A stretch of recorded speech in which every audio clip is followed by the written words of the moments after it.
Remember, all I'm offering is the truth. Dr. Robert Hieronymus, in his book, Founding Fathers, Secret Societies, says that the Great Seal was given to Thomas Jefferson by a mysterious cloaked figure. I love that story. The Founding Fathers were trying to get the Great Seal of the United States designed, and they needed to have a design for the Great Seal to represent our nation.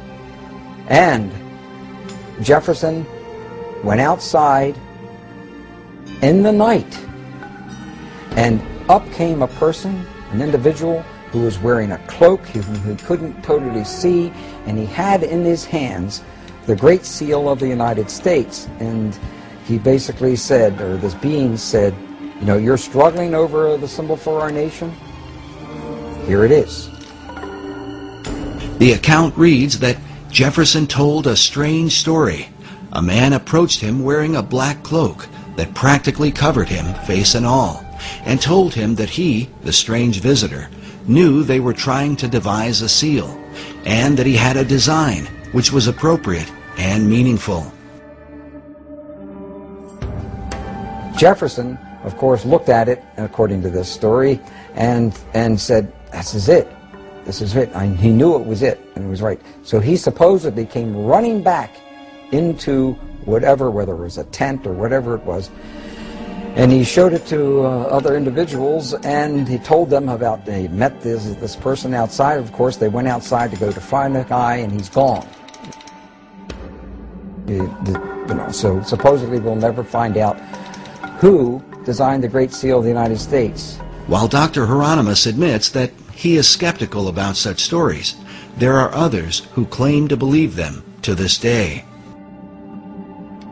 Perhaps it has something to do with John Adams, who was on the first seal committee with Thomas Jefferson. According to the written account, John Adams was there when this bizarre event took place. Oddly enough, the Adams Memorial in Washington, D.C. is adorned with this mysterious cloaked figure. Perhaps it's just a coincidence. We look at the first part of it on our left, which would be the truncated pyramid one. Above it is a 13-letter Latin expression that says Annuit Corruptus. And directly underneath the base of the pyramid is a 3-word Latin expression, which is Novus Ordo Seclorum. If you were to look up the word, let's say, work, in the English dictionary, you're going to find at least 50 different meanings for it. It is the same thing in Latin. Different words have different meanings. They have more than one meaning. The word seclorum, one of the definitive meanings is secular. Something that is secular is of the world. So it is proper, very proper, to translate the bottom as New World Order, the Novus Ordo Seclorum. The whole of it is saying, announcing the birth of a new world order. The interesting thing about the front of the dollar bill is that there are 4 huge ones. There is one in every single corner. Now if we look at every single one of them, they each have an oval around it, except for the top right-hand one. Now if we look at this blow-up version of it, you will find there is no oval. This is a shield that is surrounding the one. Now, the reason there was a shield here is because this is very similar to the original shield that was given to the Rothschild family when Baron Meyer Amschel Rothschild had become knighted in England and received the lordship. If we look across the top of this shield, all the way to the left-hand side, it drops down and forms a crescent moon. It's a crescent moon because it represents the female goddess in the occult world. At the bottom of that shield, you will see the owl. And it's very obvious, once you take a good look at that part of the crescent moon, and it is the same Illuminati owl that is being worshipped at the Bohemian Grove in California by those members of the Bohemian Grove, where presidents, premiers, kings and queens and heads of nations throughout this world have met. you can tell just by looking at this photo, that is a 40-foot owl. It is made out of oak, and that the worshippers are surrounding that fire pit around that altar, which is easily reflected in the lake around them. This is definitely the owl of the Illuminati. The rituals performed at the Bohemian Grove are occult and idolatrous.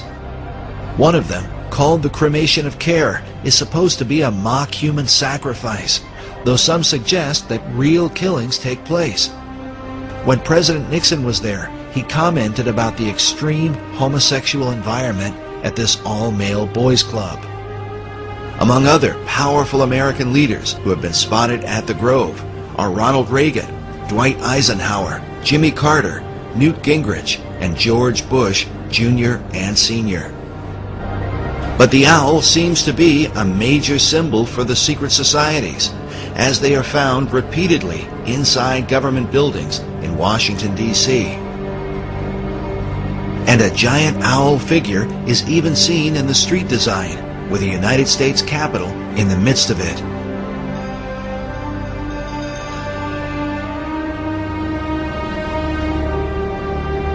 Now the Druids from the Gaelic means, Druid means men of oak. These people worshipped creation among other things, but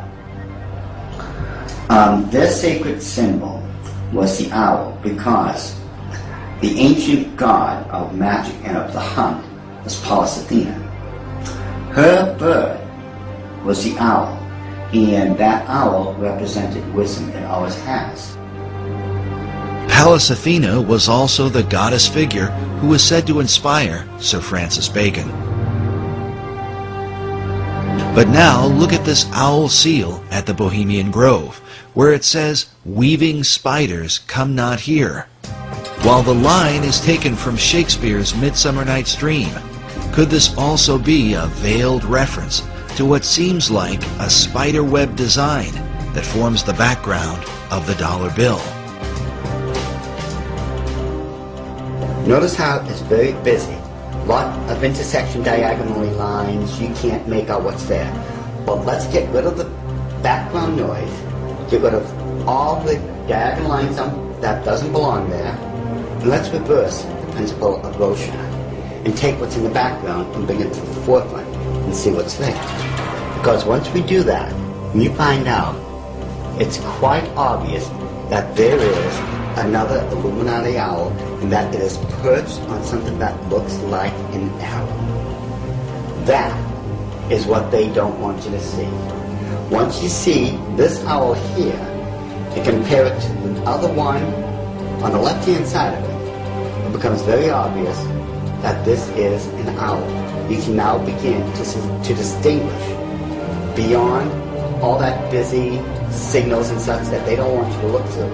Yet, they placed it in honor of their totem bird, the owl of wisdom. The use of the hexagram is said by Doc to be very symbolic, and seems to represent the occult concept of a Christ figure, just as the Maitreya was for Nicholas Roerich and Henry Wallace. But what Christ do they mean?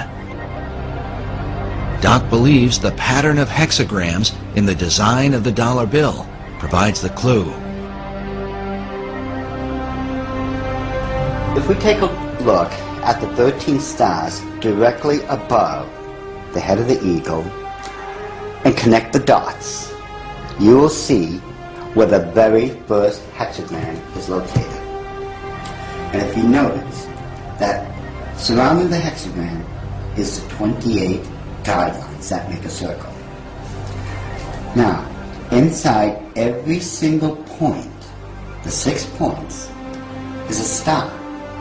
There are 6 of them. They surround now the 7 stars. Remember, 6 is the number of man, 7 is the number of God. Now, it is man that is surrounding God, or is placed above God. If what Doc is saying is true, this could represent the person the Bible calls the man of sin, who opposes and exalts himself above all that is called God or that is worshipped.